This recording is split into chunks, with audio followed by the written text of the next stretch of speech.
Hello and thanks once again for taking the time to download and listen to the podcast of the SPL 5-in-a-row champions. I'm Harry Brady and this is the CelticUnderground.net podcast.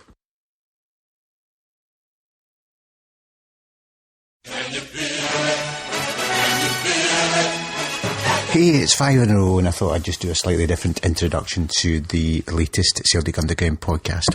Thanks once again for taking the time to download and listen, and of course you'll all be listening out to see what the latest is in relation to the Celtic managerial position.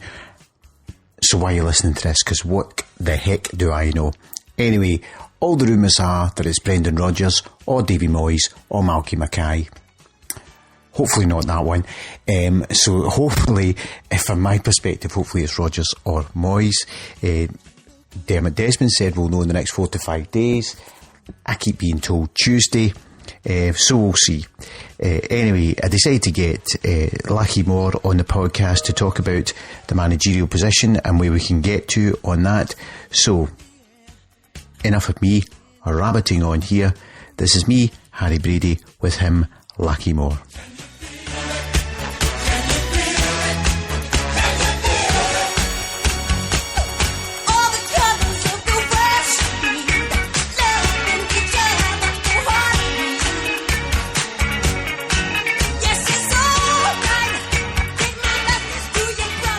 So I'm joined by Lachie Moore. Lachie, the season has ended and we are ready to go for the next one. Are you thrilled by the prospects that are being discussed as the new Celtic manager? I'm going to jump straight in and get to that, since that's the key thing that's going to be in the next 4 or 5 days. Well, I was talking to someone at the golf yesterday and I said that yesterday, it was actually on Sunday when the Celtic were playing, and I said, this is the day I like best and hate as well. The season's come to an end. That means for 3 or 4 months I don't need to worry about them. But obviously in this particular season I do have to worry about them because we don't have a manager and we don't know where they're going.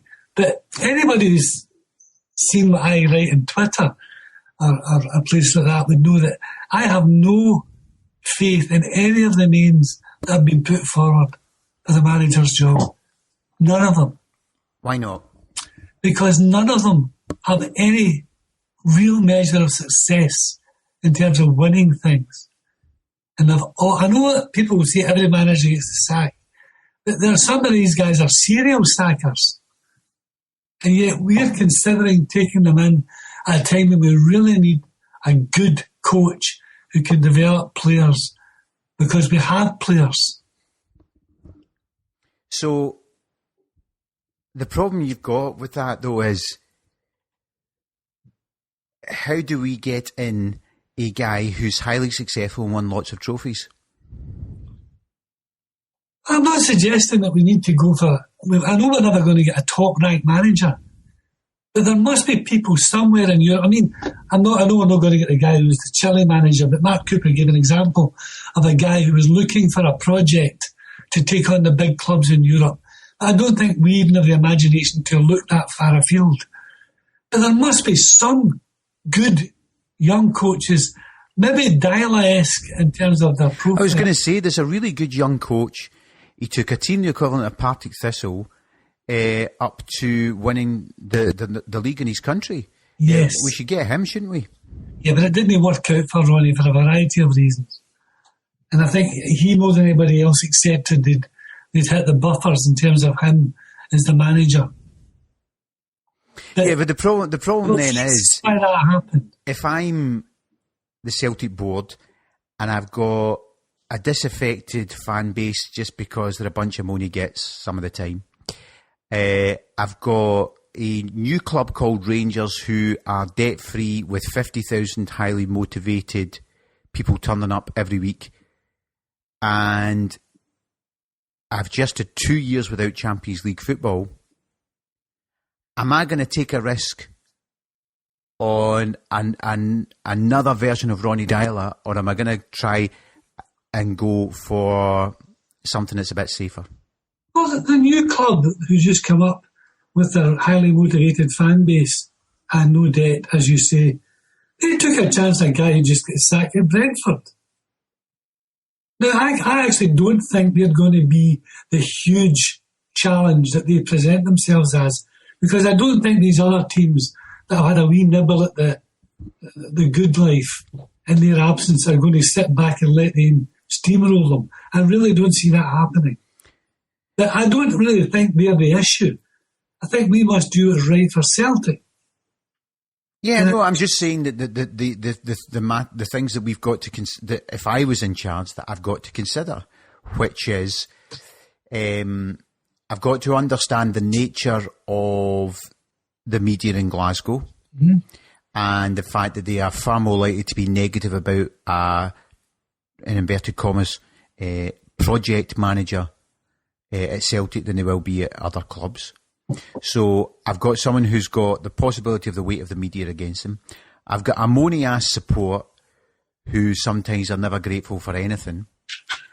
I've got a moany-ass support who are in a bad mood because we've not won the treble and won the league by 75 squillion points in each of the last 4 years when there was no Rangers. I've got the need to get into the Champions League, and we will be playing Champions League football inside the next 7 or 8 weeks.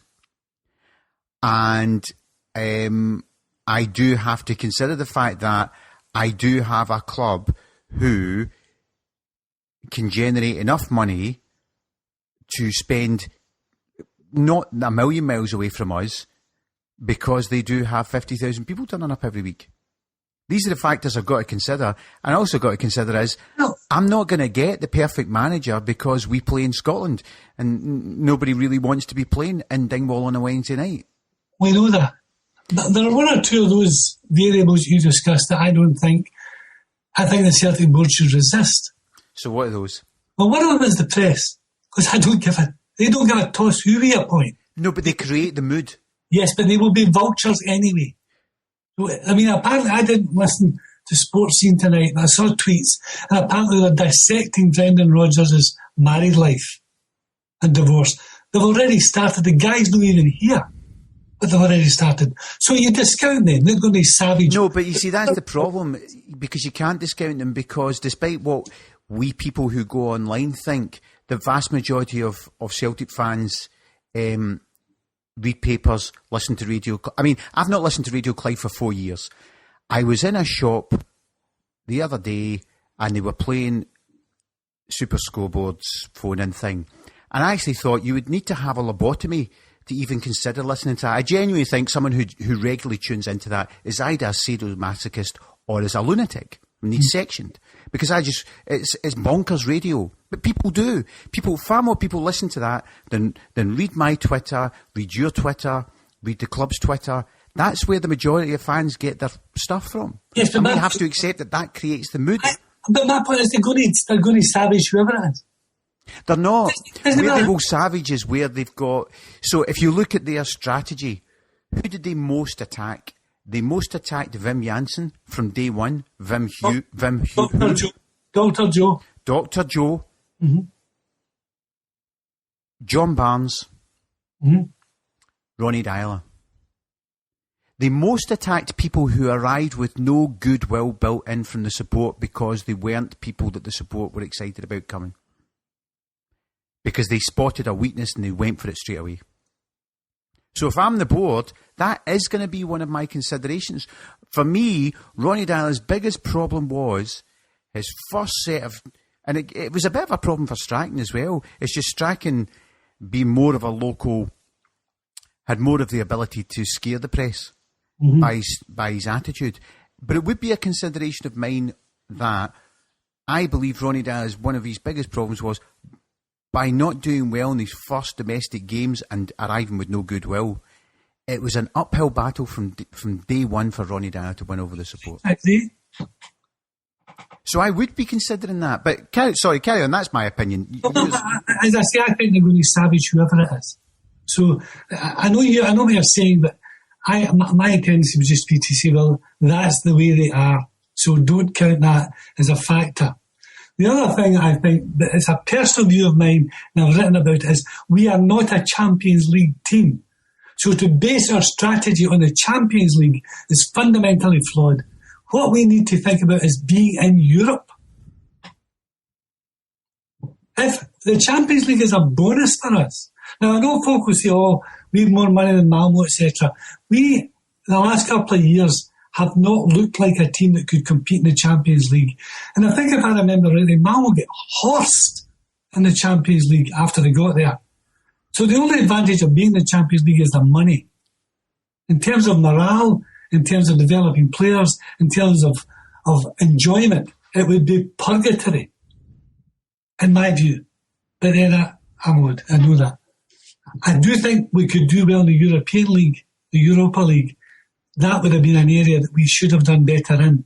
And I didn't think we played that badly in it, apart from the Molde games when we were dire. I actually thought in many ways some of the performances this season in the Europa League were better than last season in the Europa League, but it doesn't matter in performance, it's goals that win games. That's right. And then we made a lot of grotesque errors, which just nullified excellent play. And it was really, I felt really sorry for the team in some of those Europa League ties. I really did. But that's just my views. I think the Champions League is a dream. And we can dream. But we're not a Champions League quality team. But then I suppose you could argue, but if you take that attitude, you'll never be a Champions League team. Surely we should be aspiring to be a Champions League team and get in the Champions League 2 out of every 4 seasons. I know the club's aspiration is to be in the Champions League 3 out of every 4 seasons. Well, the last 2 seasons gone by, we haven't. Yeah, so we should be in the next 2. But you know, I would like. I mean, my own personal thoughts are that the better thing for us would actually be if we could get Champions League football, finish third in a group, and drop into Europa League, and then get past 2 rounds of Europa League. That'd be terrific. Yeah, it would be brilliant. Yeah, that would be excellent. When they did that, was it when they played? Was it Inter Milan? No, Juventus. Juventus, yep. And that was a good season, and we were robbed by Juventus.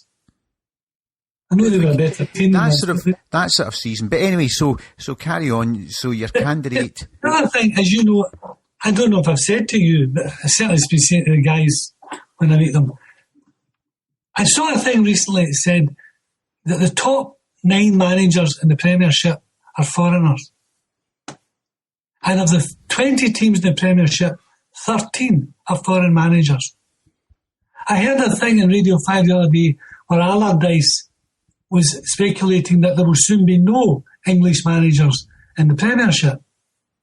Now, there are no English managers in La Liga, Serie A, the Bundesliga, or the French League, which tells you they're not very good. Well, British managers are not very good. Not necessarily. I wouldn't necessarily agree with you. If you look at the 2 candidates that we're interested in, Moyes, you can't tell me that if Moyes was given 500% more money, he wouldn't have done the same or better job than Louis van Gaal at Man United. Louis van Gaal got 5 times as much money as Moyes. And for the same amount of games, Man United were on, I think, either the same or slightly fewer points under Van Gaal after the same amount of games as they were when they sacked Moyes. Mm-hmm. I don't understand that. But I was actually surprised and gave Moyes the job in the first place. And then Brendan Rodgers nearly won the league with Liverpool. He nearly won the league, but he didn't. Well, yeah, but if he won the league, there's no chance in hell we'd be speaking to him. We're not going to get a perfect manager. We're only going to get a manager who's got faults. Because who wants to come to Scotland? You talked earlier, and effectively what you were saying was that Brendan Rodgers was there, Ronny Dyler.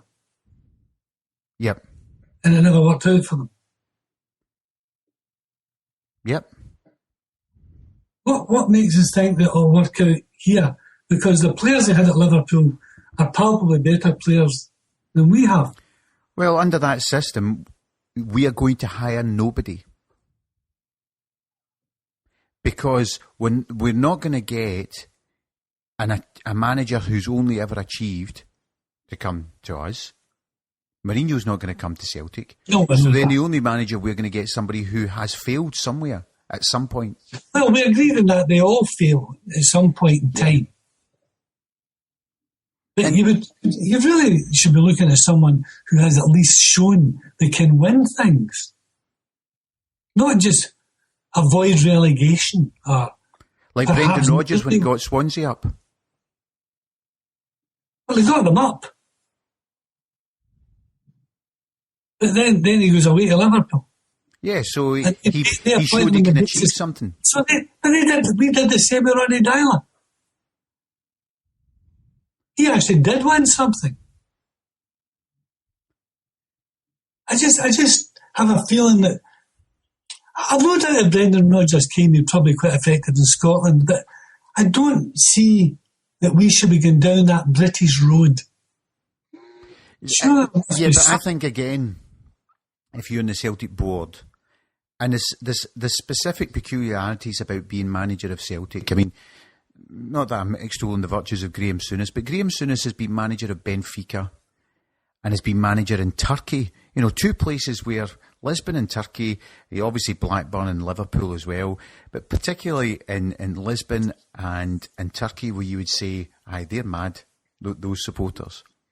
And I remember seeing him on Sky Sports once when they were talking about some job, and he said, there is no job even comes close to managing a football team in Glasgow. So there are specific... I don't think he's going to say that anyway, because... No, this was not being interviewed about Rangers. This was being interviewed about a job managing in England and how important it was. And it was him. The person wasn't asking him about managing Rangers. It was him that said, no, actually the hardest job I've ever done was managing Glasgow Rangers. There's no job comes close to managing in Glasgow. Well, in that case, they should be getting Neil Lennon in. No. Because he's the only one of them who knows what to do. And but other people will have a greater feeling or understanding of what they're coming into. I think Davy Moyes would have an understanding as to what he was coming into. I think Brendan Rodgers, someone who's been at a really, really big club. I mean, that's, to me, the benefit of a Moyes or Rodgers is that they have been at huge clubs. So they will have an understanding of the impact of being Celtic manager. I think the problem with somebody who's coming from a smaller club that's been successful up to Celtic might not grasp the vastness of the task. Yeah, I think that these guys... I mean, someone was on today, I think it was the Electronic Times guy on Twitter. He and I had a short exchange. That's a multi-user account, by the way, so it's, you could have had an exchange with three people. I mean, I know that, I realise that. The guy who spoke to me said that he had personal knowledge of these two, and their commitment to Celtic and the enthusiasm was just beyond criticism. And I thought, well, if that's the case, why is one of them not already in post? Because they've been playing like because we only formally started speaking to people. It's Wednesday night as we record this. We only started formally speaking to people on Monday.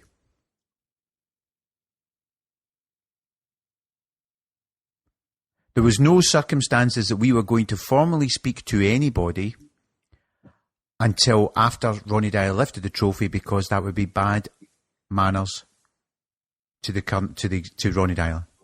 Mm-hmm. So the reason they're not in situ is because nobody's been offered the job yet. Yes, but do you not think they have been less than enthusiastic in terms of the... they seem to be hanging about waiting for jobs in England. Well, you don't know that.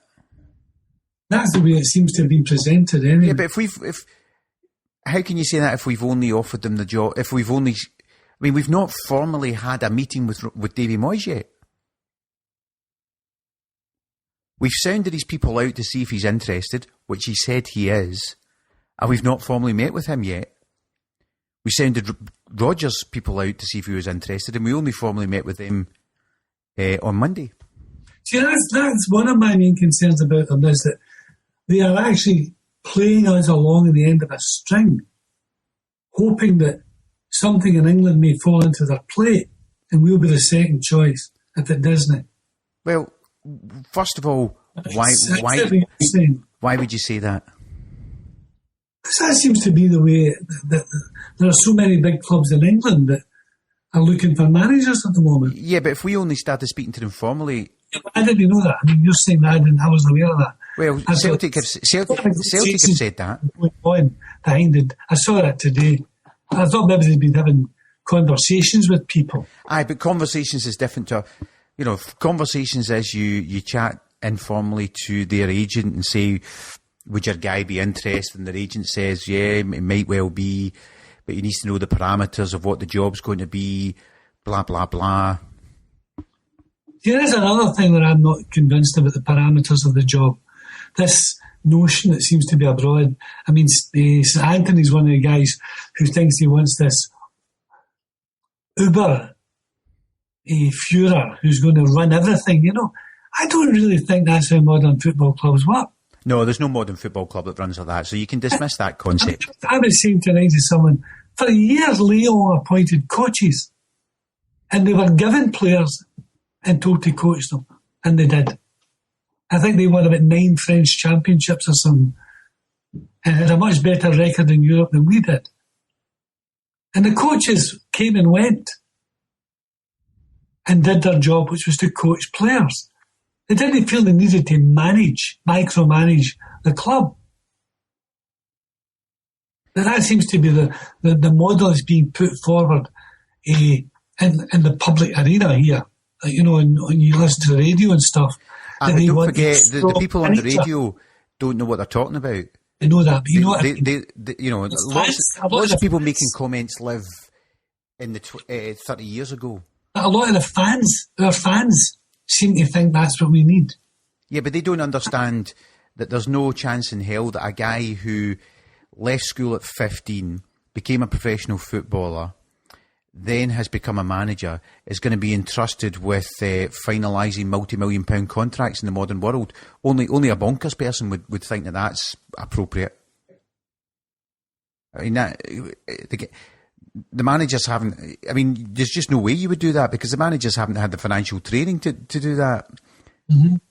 It would just be... Anyway, that's not the way. I understand what people are saying is they want to be confident that they've got a strong manager who's got control and is not going to acquiesce because he just feels lucky to be in the job. I think that's the concept that people are trying to get across.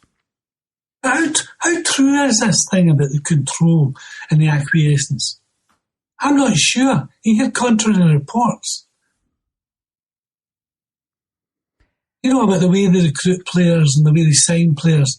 And Peter Laws was in the media last week giving interviews, but he said quite clearly he didn't sign the players. He arranged the transfers. He doesn't sign the players. See, I would agree. I believe that. I've got a friend who goes mental if he suggests that.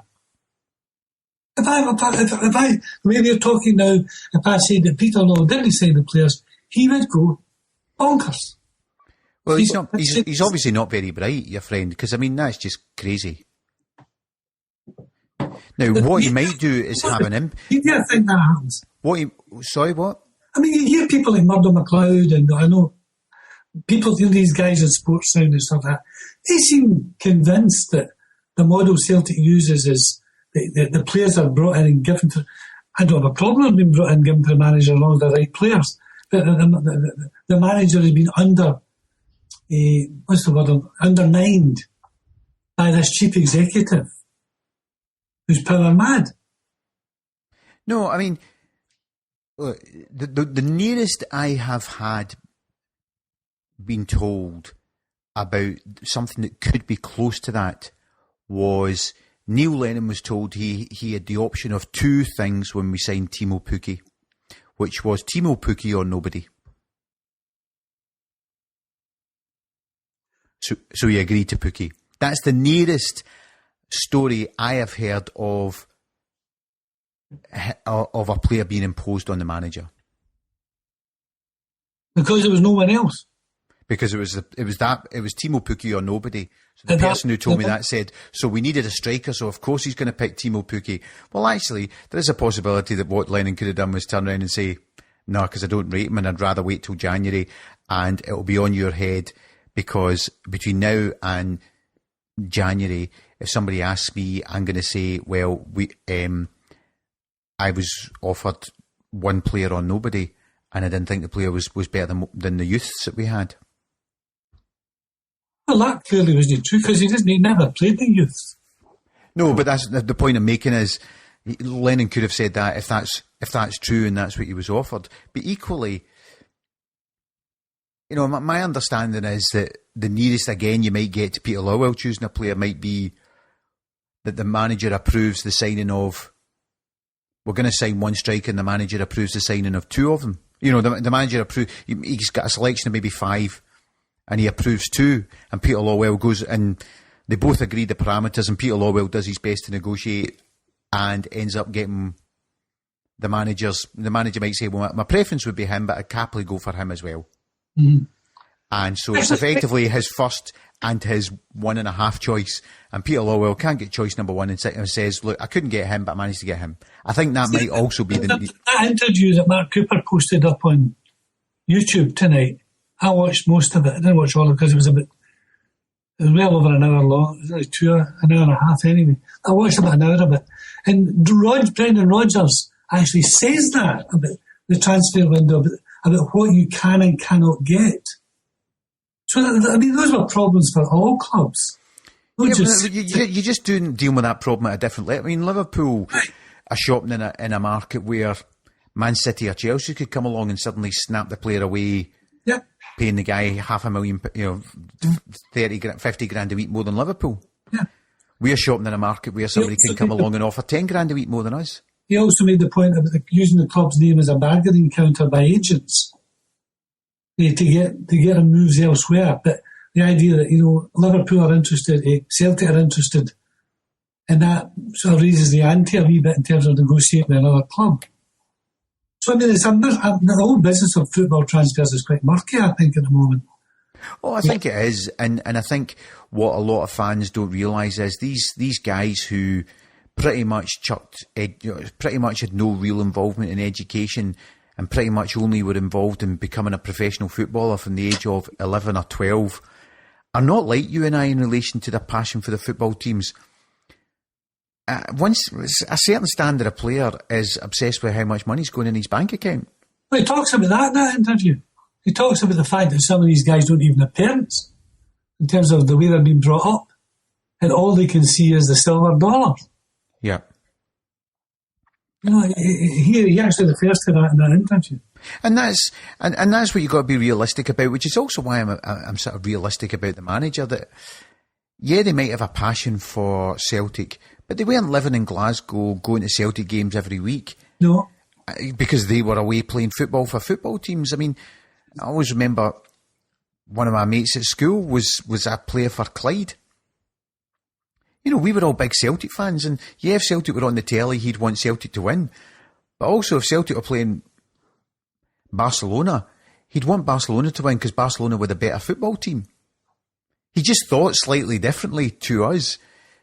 And so I've always been aware of that type of mentality. And yeah, I'm sure it'd be great if we could get Brendan Rodgers, but equally if you're Brendan Rodgers,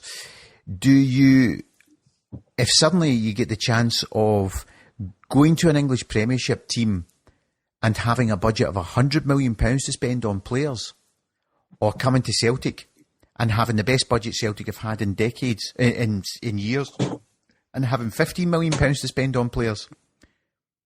It's your job, it's your profession. What's going to appeal to you more? £100 million or £15 million? Mm-hmm. The quality of player you're going to get to work with at £100 million is far superior to the quality of player you're going to get to work at 15. In addition to you personally earning. That's the challenge we've got. So, well, see, I take that aboard, but there must be managers out there who would actually see Celtic as a more attractive option than where they are at the moment. And I would have thought unemployment, which faces a lot of these guys, with a less attractive opportunity than managing Celtic. Well, the other problem you've got is if we're trying to maximise and you know, there's talk, you know, Ronny Deila and Neil Lennon were both on £500,000 a year.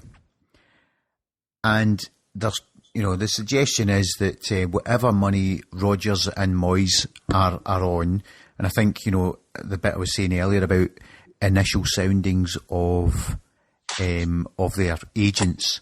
I'm sure in those initial soundings, the agent will have said, yeah, I'm sure my client's interested, but just to let you know, we're not moving from, our ballpark salaries in this range, and that's what it needs to be. And my understanding is that Celtic have said, we can do that. And so you're talking of Celtic all of a sudden spending £1 to £1.5 million a year more on the manager's salary than we've done for the last two managers. In addition to that, if we're going for someone like Rodgers or Moyes, I've also heard that our transfer budget will be vastly superior than any transfer budget we've had in the last 5 or 6 years. See, that would worry me. Why? Because we get too many players as it is. Oh, I think we'll be shipping players out. And they ship out a couple of dozen. Ronny Dyler said last night that one of the problems he had with the team, he claimed I saw an interview with him where he said he never ever lost a dressing room, but he couldn't keep them happy. And he said because we had too many players. We've got about 20 out on loan. Well, some of them quite good players. Well, the purpose of the loan under Ronny Dyler, I remember, I think I've said on this before, that Ronny Dyler's big thing was when he came to Celtic, that a player going on loan was the first step to leaving Celtic, when he wanted a player going out on loan to be the first step to that player becoming a Celtic first team player. Right. And so he wanted to use, and I get that. Yeah, I get that. But the problem then is, from that, those people are going to come back. Callum O'Gru's off. Chris Commons is off. What's that? O'Gru was saying in an interview on Sunday after the game that he was in negotiation with them. No, I think he's off. I would think so too, but that's what he said. Izagiri's off. We know that. Yeah. And I wouldn't be surprised if one or maybe both of Johansson and Beaton are sold. And yet the strange thing was that, I thought in those last two games that they played, apart from that really bad error he made in St Johnstone, they were the best games I'd seen Johansson playing for months. And I wonder... I think that Johansson was being unfairly criticised in the last 2 or 3 months because he was playing all right. I saw you setting up for him, but compared to the way he played when he came, or when he was a player of the year last year, when he was really quite outstanding, I thought he was the only one that actually got what Ronny Dyler meant by pressing. But I thought the last couple of games where he was playing more or less in that defensive position, he was pretty outstanding apart from that bad mistake at St Johnstone. And I thought, I wonder if I'd read somewhere that his relationship with Ronny had soured. Maybe, did he see the new manager as an opportunity to re-establish himself? I don't know. So, I mean, it sounds to me as what you really want is, in many ways, another incarnation of Ronny Dyler as manager. Would that be fair? Dr. Joe. Yeah, Dr. Joe was on me. Somebody like that who knew the game. And Dr. Joe didn't win at Celtic.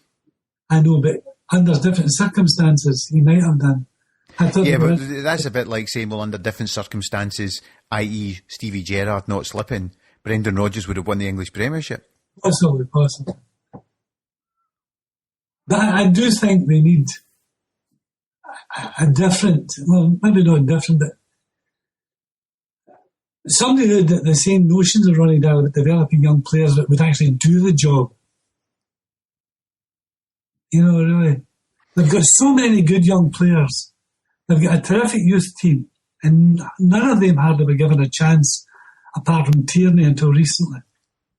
They've got another youth team out on loan of really quite good players that we don't know how good they are. But then how many of our youth players have come through the ranks in the last? Well, if you don't play them, you don't know. But isn't that the problem of top clubs in every league? Very few clubs are now getting youngsters coming through their system into their first team. Because of the demands in the modern world for instant success and moany fans on the internet, I mean, I keep making the point of, I think, I don't think he's a world beater by any chance, but 22-year-old Callum McGregor has come through the Celtic system and got a lot of abuse from supporters. Of course he has. And I look around at some of these teams that we play against and players that I see written up in the media as top players, they're not as good as Callum McGregor. I actually think Callum McGregor has really settled into a role since we played him more central. Yes. My son, the one who lives in Bratislava, he said that when he was at Dundee University, he saw Callum McGregor playing midfield for a very young Celtic youth team, and he ran the midfield from the centre. Maybe he's a replacement for Bridge. That was his position. In the same way that Dylan McGears was the middle of the midfield. But they played him in the wing. And we seem to do that. We seem to have players at a youth level who are outstanding number 10s, and we play them in the wing in the first team. Yeah, I suppose part of the challenge with that, though, is a number 10 position is quite an authoritative position to be in the park. It is, aye. And so it's maybe difficult for a young player to stamp his authority on a game so quickly. Well, we've even done that with the likes of Stuart Armstrong. Everybody you talk to would agree that his best position would appear to be central midfield, and yet they play him coming in from the left. I would rather see a Celtic team that we grew rather than just bought in guys, the way we've been doing. Just because there's a demand on us to buy players at every transfer window. I think that's what the club would like as well. But I mean, one of the things that was said to me about part of the reason why the likes of Mackay-Steven and Armstrong had come in the team and then almost gone backwards, and why Christie and Allen hadn't been getting first team games, was particularly in the last 18 months, there's been such a demand, an expectation that Celtic will win every single game. Yes. That they were playing with fear because there was no joy from winning. I saw an interview with Ronny and he said that. There was only expectation to win, so there was only relief when you won and disappointment when you lost. He said and the youngsters were finding it really difficult to cope with that. These were boys that had come in from teams where winning was an achievement. Whereas the Celtic part, it wasn't an achievement at all. You couldn't even enjoy winning. Yep. Because the pressure on you to win all the time was so great. Now maybe they'll grow and they'll come to terms with that, but we'll wait and see. But certainly, I think the players you've mentioned, and I include Mackay-Stevens, although I see a lot of folk completely writing them off, are players of talent. I actually could understand when people were sort of criticising from about February onwards that principally Mackay-Steven was starting most games and people were complaining. But I understood why, because Mackay-Steven was offering a goal threat. Yeah. It was the reason. I understand why Mackay-Steven was getting in the team. I understand why he was getting McGregor in the team. It's because these were people who, from midfield or from the three behind the one, were scoring goals. Yeah. I also think they're probably the players who at training were doing the most they could to impress the manager. Where some of them, who are regarded as highly talented players, like James Forrest, didn't seem to be doing that. There's another one that's going. So, I mean, actually, you might end up with Mulgrew, Forrest, Stokes, Commons. I could see Johansson and Beaton being sold. I mean, there's a good. I would sell one of them. I wouldn't sell them both. No, but I could see that happening, and so you're really. I mean, for me, the ideal would be we've got a lot of youngsters in, and again, one of the things that's been said to me was in relation to the size of the squad, we were getting criticised because what we were doing was bringing people through either signings or players, but trying to develop players, selling them for the money when somebody came in, and then buying the replacement. And we were being criticised that we were buying replacements after we'd sold the player. So now what we were looking at was a system where we brought in the players first, so that if we're bringing in young players, that player gets 12 months to gradually be at the club and get to understand the club. And and the replacement would go, and now we're being criticised for the squad being too large. And I don't necessarily agree with that, but that's the point. But if that is the case, on the current squad, who do you see being the players that we try and build around? Well, I think Christie. I thought Christie, when they bought Christie, was one of the best midfield players in the country. And I could not understand why they never played him. I know he was injured when he came back from Inverness Cali, but I would have bought Christie before Scott Allen. I think Scott Allen has certain qualities, but I think there are other things that he lacks. And there were comments last week from the manager about how he didn't fit into the way he saw the game. That puzzled me. Why did they pursue him? Why did they buy him? Because the boy can play. But Christie looks to me to be a better player. I think Armstrong still has it in him to be a top player. I think you saw that on Sunday with Armstrong. Yes, without a doubt. I actually still like Liam Henderson. I've seen him several times playing down here for the Hibs and on telly, and I think he's a good player. I don't know about some of the others that went out and loan, how good they are. We don't know. But you've got a youth team that went through the season with one defeat in Scotland. That was to St Johnstone in the cup tie. They never lost a league match the whole season. And how many of them even get a sniff?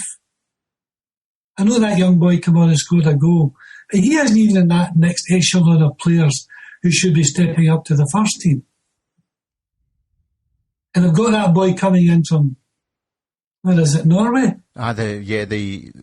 He sounds, anytime I've heard him being interviewed, either his written quotes or his spoken quotes, he sounds very mature for 17. Yes, he does indeed. So, we've got a whole bunch of Simonovic. Is he there? He's the centre half, isn't he? Yeah, who's always injured. Oh, yeah.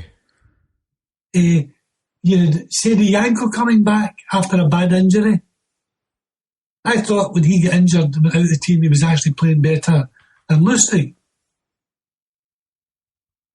Do you not think... who's at St Johnstone? Darnell Fisher. Darnell Fisher, yep. I didn't think he was a bad right back. I could see why they sent him out on loan to try and develop him. But he's by no means the worst player I've seen. But are they good enough? We don't know. He played well when he played for us. Well, that'll be the job of the new coach to decide what he's got. I think the players are back from pre-season. I think the players are back for pre-season. Something like the 20th of June or something like that. Yeah, well probably. Because they don't have a lot of time. I mean, I do think European football's got its calendar all messed up. Yeah. When you've got teams playing Champions League qualifiers who, particularly now that the European Championships has gone to more teams, you've got teams playing European qualifiers with some of their better players not available. I mean, Niall McGinn will be away from Aberdeen.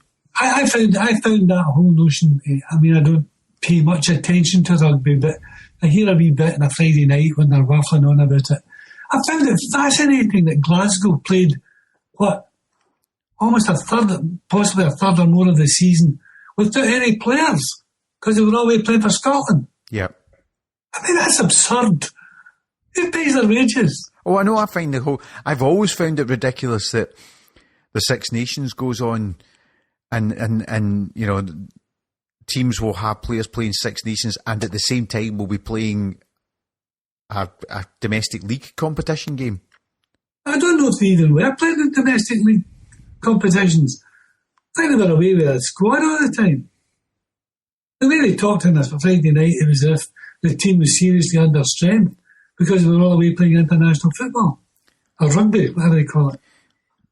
Yeah, so it's that. And this whole, as you say, this European Championship thing screws the whole thing up. But you've also got the fact that the teams that are playing in summer leagues are well into their stride when other teams are coming back for their holidays. Yep. Because they made the whole thing too big. Well, and that's the other reason why you do need a big squad, and the concept of or a reasonable sized squad at least, and the concept of a bit of squad rotation comes in, because effectively the football calendar for the better quality players is now 12 months. Yes, which is even more imperative as to why we should have a winter break. I think one of Ronnie's problems was, though, he actually really wasn't rotating them because they were under such criticism. He wasn't taking the chance to fully rotate and play these young guys for whole games. I mean, the notion that yesterday or Sunday was Christie's first appearance, other than from the bench, it was just a joke. Yeah, and I think you saw that. Remember, I think you saw that under Neil Lennon's last season, where he started, when he then was, when he realised he wasn't going to win the treble, and then wanted to have that win every game between now and the end of the season, or whatever it was that we went on, and he just kept playing the same key players, and you're thinking, we're going to win the league. Should you not be playing youngsters? Yeah. But I think it gets back to that fear comment and all that sort of stuff. I think, in theory, it's great that we're going to come in and try these youngsters, but the biggest problem you've got is the need to win every single game, which then, getting back to your Dylan McGee and Callum McGregor thing, maybe the reason why the youngsters, when they do come in, are shunted out to the wing is because you can get away with somebody playing out in the wing more than you can do in a key position of up front or centre half or centre midfield. My point about that was that you develop a player through your youth system to be the mastermind of the midfield. Why put him in the wing? Well, because you're trying to hide him a bit so that he's not in such a key position. The thing they did to do that, Steen did to do that with Brian McLaughlin. When Brian McLaughlin and Victor Davidson and people that came into the team, he didn't hide them out in the wing. He played them in their positions. Yeah, but then one of the things that people talk about is the challenge of going from the current system is the scrapping of reserve football. So these people who are really top quality 17, 18-year-olds never get to play with a 28, they're not playing in the same team as a 28, 29, 30-year-old man. You're right enough. Who's physically developed and can put in a shoulder charge that puts them into next week. So their first experience of playing in that more robust environment is playing first team football. Yeah, I suppose so, yeah. So what did you make of Sunday? I thought they were terrific. I mean, it was relentless. It was I know Motherwell weren't really at the races, but Celtic played well. They played with a degree of enthusiasm and verve that had been lacking for months. And I mean, I did think that, occasionally in the last wee while, I've heard members of the press say things like, when Celtic are put in a performance like that, they'll say things like, yeah, and that's been the problem under Ronny Dyer. You never know which Celtic's going to turn up. And the point I often make is, yes, you do. Actually, pretty much every Celtic game domestically has Celtic with somewhere between upwards of 65% possession. For me, the games where we have been praised for blowing opposition off the park are the games where we've scored a goal or two inside the first 20 minutes. Exactly. And if after 20 minutes we're a goal or two up, we continue to play well and the opposition heads start to go down and we just get better and better. And if we don't score, they start to feel a wee bit more positive and we then start to play crap. Yeah. The key under Ronny Dyer was always if we scored goals early, invariably we went on to win quite comfortably and play well. The other thing was that at no time during the season did you feel we had a good defence. No. Never. Even, the Aberdeen thing highlighted that. When Effie makes a mistake and everything goes to pieces. But I thought, particularly the Aberdeen game, also demonstrated something that has been a wee niggle of mine.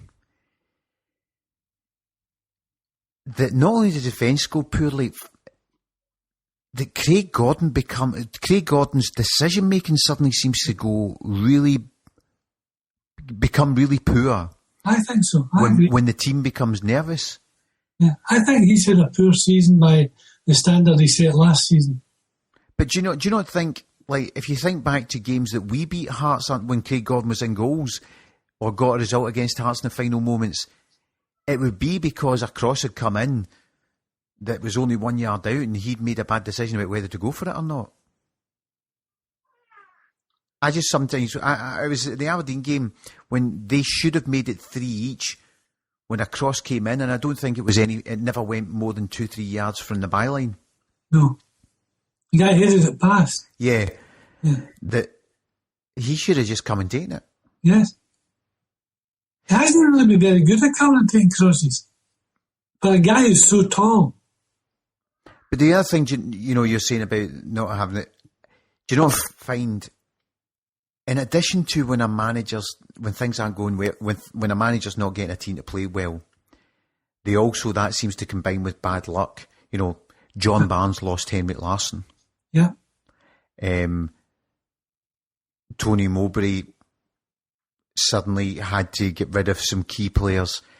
And, Ronny Deila, whether it was players were with niggling injuries, were just not wanting to play or whatever the situation is. But as you say, Ronny Deila last season had the settled Van Dijk and Denayer. And this season, we signed Boyata, who looks nervy. He's looked a lot better once Sviatchenko got signed, but he looked nervy. Mm-hmm. We then signed Simonovic, who's injured. Mm-hmm. That he's not getting a settled back four to play. No. But against that, last season, there was a few games where they played, was it O'Connell? Yeah. And I think there was another young centre-half got a game, can't mind, a couple of away games at Lord Street and things like that. And they didn't play badly.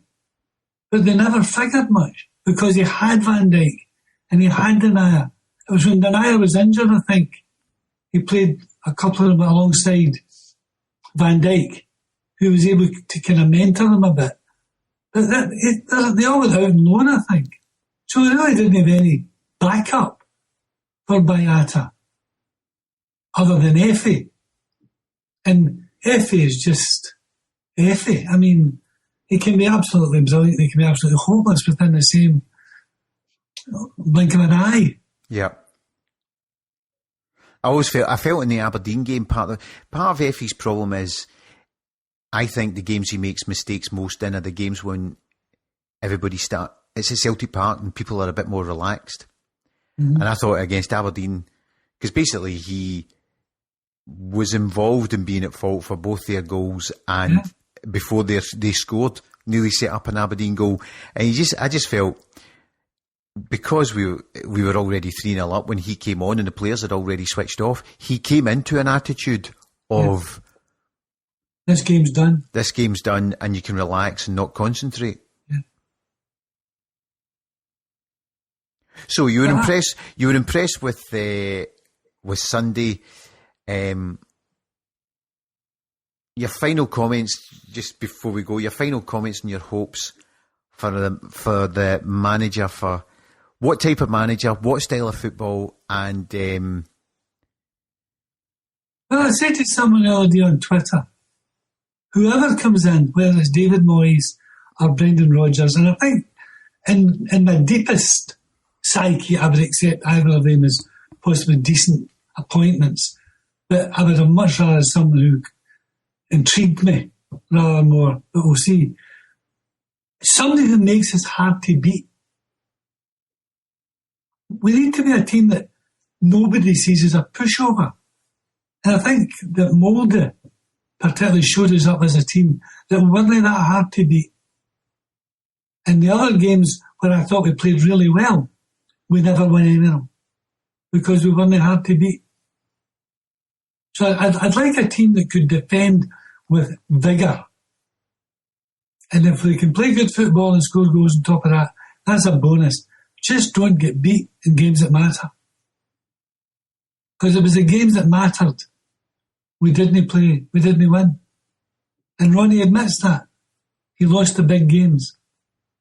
And I think, you and I have been big fans of Ronny Deila, and I think that's the one thing that we have to accept.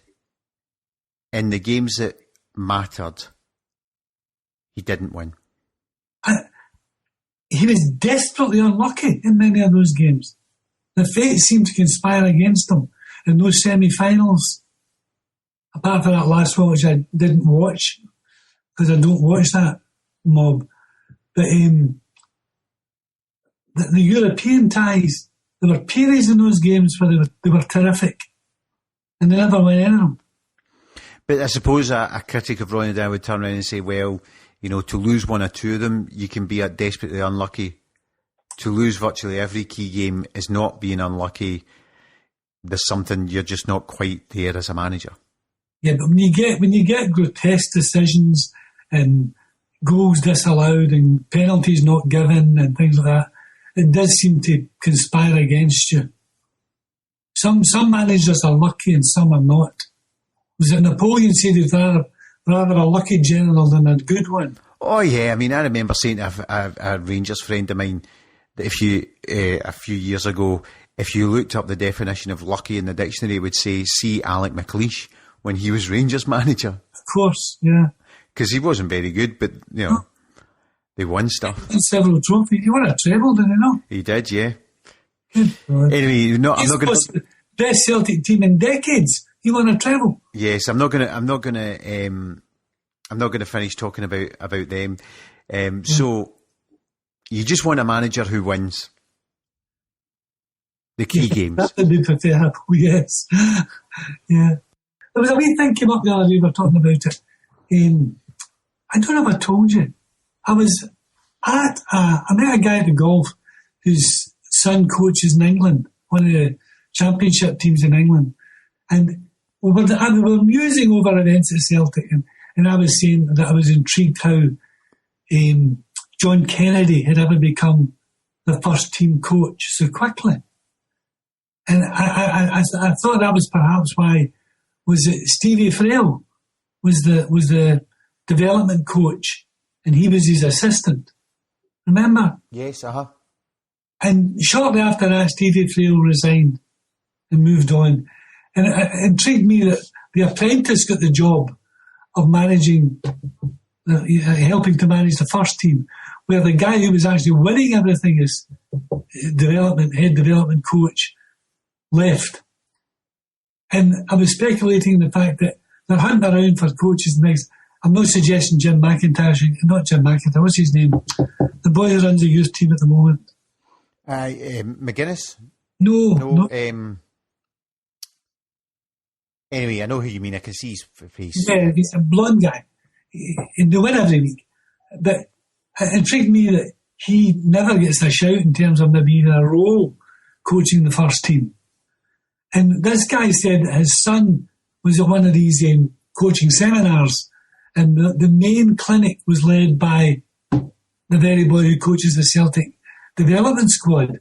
And he said it was inspirational.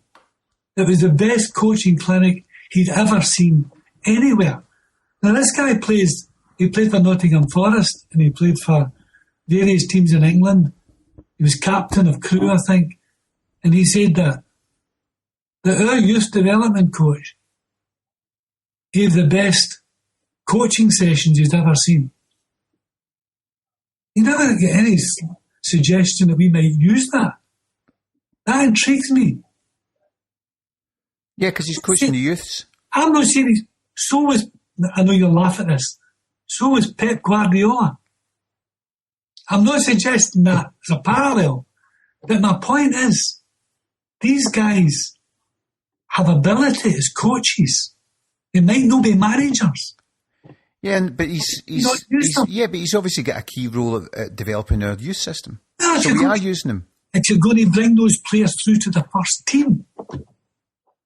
Yeah, but I've talked about the challenges of bringing players. The obvious challenge of bringing players through to the first team is, as Ronny Dyler said last summer, a thing that this guy, you know, he's been at age 11, he was as good as 13-year-olds. At age 13, he was as good as 15-year-olds. Yeah. At age 15, He's up there with 16-year-olds. At age 16, he's playing with 17 and 18-year-olds. And at age 18, he gets put into the first team and suddenly realises he's a million mile. So he's always been, you're wonderful. Goes into the first team. He's playing with grown men who are internationalists who expect things to be done to a certain standard from the off. That's not the point I'm trying to make. The point I'm trying to make is, if you want to bring them through, perhaps if you bring them through with the guys who've developed them, there's a better chance they might get to play. No, I understand that. The problem then is that means every single season you need to have a new coach at the bottom end who's as good as that top-notch coach you mentioned. I'm not because you're continuing. If you're taking the same coach all the way through the system for the players, then you're continually having to elevate these, so the first team will then have 35 coaches. I'm not suggesting that. I'm suggesting though that they may have more of an influence than they appear to have at the moment. Rather than take the guy's apprentice and make him the first team coach. Yeah, but then that's a bit of a slight on the existing first team coaches. Well, they were bringing in new first team coaches. They brought in John Collins and they brought in Kennedy. And right from the start, Collins was getting a bad name, bad mouth. I have no reason to. I know nothing about it as to why that was the case, because I see some people say he was a brilliant coach, but they were getting flack from the beginning, and one of them was a novice. No, Kennedy had been the exact type of person you've just identified, because Kennedy had been with the youths. He had been his apprentice at the youth. He wasn't the youth coach. He was the assistant. He wasn't the youth team coach. Yeah, but maybe he was one of these guys that you've just identified as being a star. Well, I don't know. I certainly know that they had the guy who was working with Kennedy had been an experienced manager with Hearts. Yeah. So he moves on, and the guy who takes this place, as I say, my friend's son said, he is an inspirational coach. Yeah, and that's why they've got him in the important role of bringing through the youths. My point is, if he comes through, not perhaps fully, but yeah, but then my point is, if he's then dealing with these players at first team level, then you've just degraded the person who's at the youths. Maybe not. Maybe I certainly know. I think if we have really great youth coaches, perhaps we should make more use of them in terms of working with them as they get older. As they get older, like it's no you're leading primary 6 and getting into S1, a whole new set of teachers. Yeah, but then I think at Celtic's level, it's a full-time job being the coach of the youth system. Probably is, yeah. So he doesn't have the time to be coach of both. I don't know. And Tommy Burns, in the last wee while, Danny McGrain was at youths and then moved up to first team. Yeah. Tommy Burns was at youths and then moved up to first team. John Kennedy was at youths and then moved up to first team. Is he still not an oversight of the youth, Tommy Burns? You what? Or did it all go to Chris McCart? Oh, I don't know. But the point I'm making is, we have done that, and it's maybe a different type of person that you need to deal with the youth that you do to deal with the first team. Well, I remember that programme they did about Ajax. Remember years ago, Gary Lineker did a programme about the Ajax model, because at the time that was Flavours of the Month. And they had a guy who worked with the very young team, and they said that the best coaches worked with the youngest players, and they were regarded as the most important. Well, from what you're saying then, that's what Celtic are doing. I know that, but you know what I mean? I just felt that the appointment of Kennedy was an odd one right from the start, because he really wasn't even the head youth coach. I'm not saying head of youth development, but he wasn't even the senior youth coach. Yeah, but I understand the reason he got the promotion is because of how well he was regarded. Oh, perhaps. Anyway, we will know, since I've been doing this podcast, I've had another text saying it will be on Tuesday that we'll know. Saw that earlier on that Dermot Desmond was going on about 4 or 5 days. Yeah, not that Dermot knows that much. No. I'm sure he's getting kept updated. He's just not getting, it's this person and the minutiae of the detail at this stage. I'm sure he's involved. If you believed on media last week, he was fully hands-on. His son was coming in. No, I don't think that was in the media. That was people just trying to make a name for themselves on the internet, I think. Was it? Because that's where I find it, on the internet. Aye, well, I mean, because there's one famous blogger who completely made up a board meeting, the date he made up the date, the location, and the people at the board meeting, but apart from that, he was spot on. It never happened. Yeah. Anyway. Right, well, we've only got a handful of days and then we can all get very excited about this new manager who's going to bring us a wealth of riches and trophies. Yes, of course. And I will say, Lachie, thanks very much and we'll speak soon. Thanks, Harry. Good night. Cheers. Laugh me a laugh, grin me a grin, and then I know that we can win. Dance me a dance. So the season's over and we've only got the time to listen out for who the next Celtic manager is going to be, which is very exciting. It's all going to happen in the next week, according to everybody. So we'll have another podcast once he's appointed and we can discuss that and try not to be too negative. Meantime, Celtic FC Foundation badge day on the last game of the season against Motherwell managed to collect a fantastic £15,000. If you're interested in Celtic FC Foundation events, there is the Help pilgrimage taking place in the bank holiday weekend at the end of May, and if you go into Celtic FC Foundation you can find out more about that. There is the 1888 Charity Shield on Saturday the 18th of June, which is a 7-a-side tournament taking place at Lennoxtown. The entry fee for a squad of 10 is £1,000 or £100 a player. Again, you can contact Celtic FC Foundation to find out about that. The 2016 1888 Charity Shield will get behind Inspiring in Sport project, which provides physical activity and sport for young people with severe and complex disabilities, working closely with 13 Scottish disability sport branches across Scotland on a series of pan-disability events and programmes. Then at the end of June there is the Celtic FC Foundation Charity Golf Day, Thursday the 23rd of June. I think the players are back in training on the Monday. So that is a team of 4 is £400 to take place in that. And it's Texas Scramble scoring system. I think there are some Celts taking part in that event. So again, the event will support the award-winning Ability Counts project, offering activities and support for children with Down syndrome and autism. If you're interested in any Celtic FC Foundation event, then get on the Celtic FC Foundation website where you can find out more. Anyway, enough of me. That was him, Lachie Moore, with me, Harry Brady, saying good night and God bless. And hail to the new Celtic manager, whoever you may be, Brendan. Good night. Just turn around, look what we found. Today's a brand new day. You gotta run with me now, I'll show you how. The world is waiting, take a bow. Show them it's you, what you can do. Together we two can win. A rock on Tommy, dance to a tune that this guitar sings. A rock on Tommy, just get up and spread your wings. Let your wings follow me through into the sun.